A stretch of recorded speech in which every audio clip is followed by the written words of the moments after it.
қазір біздер 200-ші формадағы отчетты тапсыратын боламыз.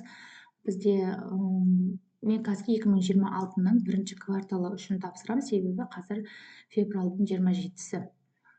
Енді ең бірінші осы кабинет салыққа кіріп аламыз. Одан кейін профильді тексеріп аласыздар міндетті түрде просмотр деп жаңағы қашан ашылды, қай кварталға тапсырайын деп отырсыз, соған қарап аласыз. Мына жердегі отчеттарын қарап аласыз, бұрын тапсырылғандар бар ма жоқ па деген сияқты, бәрін тексеріп аласыздар, бұларды білесіздер деп ойлаймын. Сосын подать документ дегенді басып, поискқа 200 деп жазсаңыздар шығарады, мінекей соған кіреміз.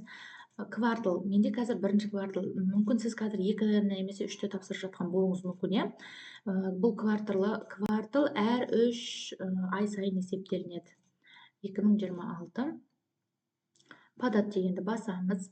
Мінекей вид декларация, менде қазір 1-ші, және мен жабуға жіберейін деп жатырмын.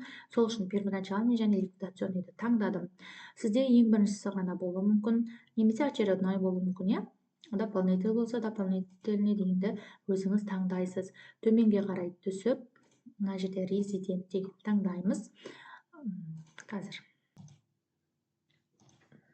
Так, резидент таңдадық. Енді төменге қарай түсеміз. Мінекей бізде жұмысшы санын айтып тұр, яғни сізде жұмысшы бар ма, жоқ па деген сияқты.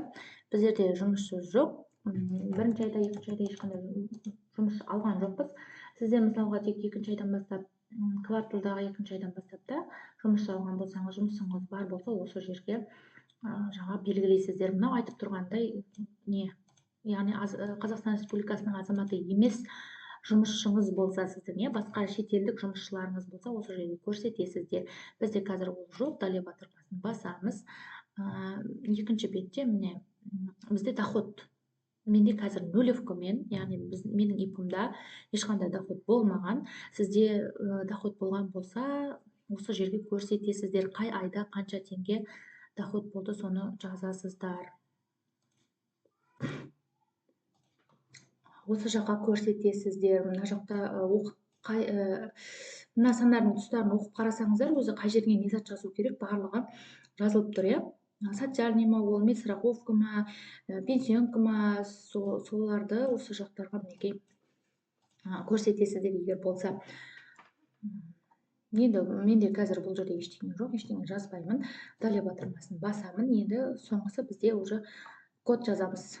Осы жерде мұқият боламыз. Кейбір ИПларда местонахождение бөлек, место жительства бөлек болады. Бұл жерде біздерде уже ИПның несіне жібереміз, ИПның орналасқан жеріне, УГДС-тан. Бізде 4308 ИПның орналасқан жері мұнайлы.